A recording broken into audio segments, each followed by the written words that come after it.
Programme में आने में थोड़ा सा देर हो गई मेरे को, और अगर मैं यहाँ नहीं आ पाता तो शायद अपने आप को ज़िंदगी भर माफ़ नहीं कर पाता।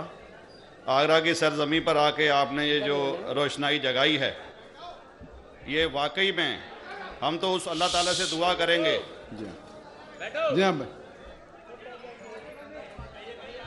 अल्लाह ताला से दुआ करेंगे कि आप जैसे 10-20 और नेक दिल और इतने पढ़े लिखे, इतने इंटेलेक्चुअल आदमी और पैदा करें, जिससे कि जाके आप भारत का कोना कोना, देश का कोना कोना रोशन करें।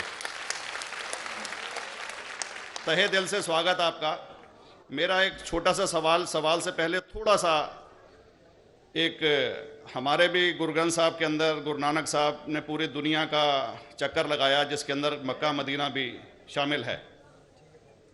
और जैसा कि एक सवाल इससे पहले हो चुका है कि गैर मुस्लिम जो है मक्का मदीना में अलाउड नहीं, या वहाँ का कैंटोनमेंट जो है अलाउ परमिशन नहीं देता।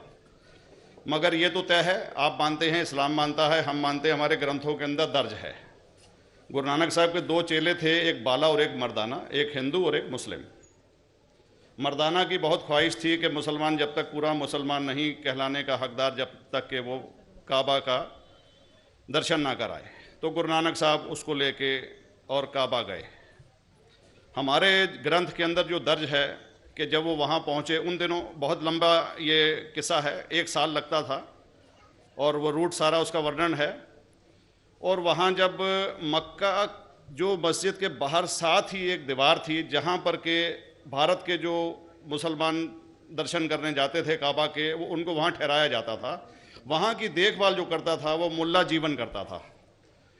जब गुरु नानक साहब अपने चेलों के साथ में वहाँ पर पड़े थे, तो सुबह जब मुल्ला जीवन वहाँ की सफाई करने के लिए आया, तो उसने देखा गुरु नानक साहब के जो पैर थे वो काबा की तरफ थे। वो गुस्से में चिल्लाया कि ये कौन काफिर है जो कि काबा की तरफ पैर करके पड़ा है, और उसने गुस्से के अंदर आके उनके पैरों को झटका दिया, दूसरी तरफ किया। तो हमारे ग्रंथ के अंदर दर्ज जो किस्सा है उसके अंदर ये है कि काबा भी उस समय हिल गया, जिधर गुरु नानक के पैर जाते थे काबा उधर मुड़ता था। तो वो ज़ोर से चिल्लाया, ये कोई हजरत है, ये कोई औलिया है। तो उस समय के जो काजी थे मक्का के, काजी रुकनदीन साहब थे, और शाह शरफ, कई हस्तियों के नाम हैं उसमें। तो मैं ये जानना चाहता हूँ कि ये वर्जन को आप मतलब एग्री करते हैं, और करते हैं तो इसका हमारे मुस्लिम ग्रंथों के अंदर किस तरीके से उल्लेख है, ये कृपया बताएं। भाई साहब ने एक सवाल पूछा अपने गुरु ग्रंथ साहिब के मुतालिक, और अल्हम्दुलिल्लाह मैं भी गुरु ग्रंथ साहिब पढ़ चुका हूँ।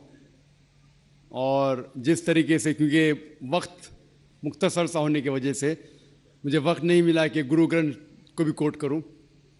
आपका सवाल का जवाब देने के पहले मैं आपसे ज़्यादा चाहूँगा कि इवन गुरु ग्रंथ की किताब पढ़ेंगे आप, ग्रंथ जिसे आदि ग्रंथ कहते हैं, और कोई सिख से पूछेंगे कि खुदा का तसव्वुर क्या है, सबसे बेहतरीन जवाब कोई सिख दे सकेगा, वो आपको कोट करेंगे जापू जी, जो गुरु ग्रंथ साहिब आदि ग्रंथ के सबसे पहले चैप्टर है, सबसे पहला श्लोक, जिसके कहते हैं जापू जी।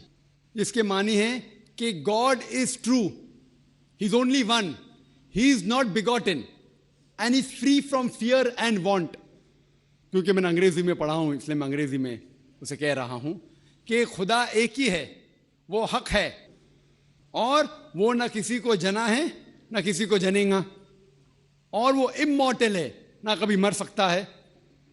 और इसको सिखिज्म में जो खुदा को कहते हैं Omkara, in manifest form he is Omkara, and unmanifest form he is एक ओमकारा।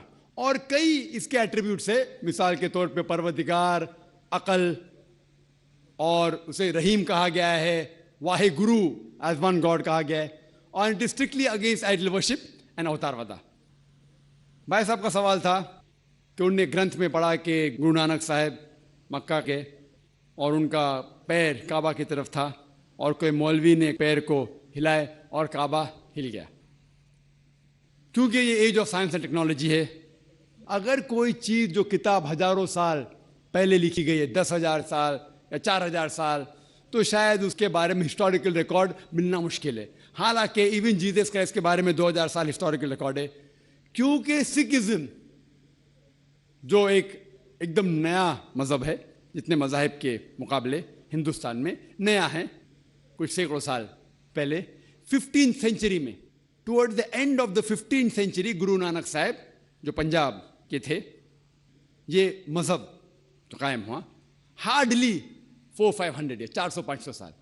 और अगर ये मान लो, सपोज मिसाल के तौर पे मान लो, मैं क्यों कह रहा हूं कि मैं नहीं चाहता हूं किसी को बुरा लगे, मान लो ये सच है, मान लो अगर 400-500 साल पहले अगर ये होता था कि काबा इधर से उधर हिल जाता था, तो हिस्टोरिकल रिकॉर्ड में बिल्कुल लिखा होता था। और कई हिस्टोरिकल रिकॉर्ड में ये नहीं कि काबा हिला इधर उधर, कई हिस्टोरिकल रिकॉर्ड आप देखेंगे। हिस्ट्री इतनी अल्हम्दुलिल्लाह 800-900 साल पहले, 1000 साल पहले जो मुगल ने किए, बिल्कुल लिखा हुआ हिस्टोरिकल रिकॉर्ड में। तो ये कहना कि गुरु नानक साहब वहां गए और काबा हिल गया, ये बिल्कुल साइंस के खिलाफ है, क्योंकि साइंस में कोई भी रिकॉर्ड नहीं है, वहां के देश के रिकॉर्ड में कहीं भी नहीं कि काबा हिला। तो इसलिए हम कहते हैं कि हो सकता है ये गलती से किसने लिखा होगा न, कई किस्से कहानी। ये मैं तस्लीम करता हूं कि गुरु ग्रंथ साहिब में कई चीजें सही है, हक की बात है, लेकिन ये तस्लीम करना कि काबा हिल गया, ये बिल्कुल साइंस के भी खिलाफ है, साइंस के खिलाफ है। और इस्लाम में भी ये नहीं है। लेकिन ये कहना कि कोई गैर मुस्लिम जा सकता है, मुमकिन है, चुपके से कोई गया तो हो सकता है,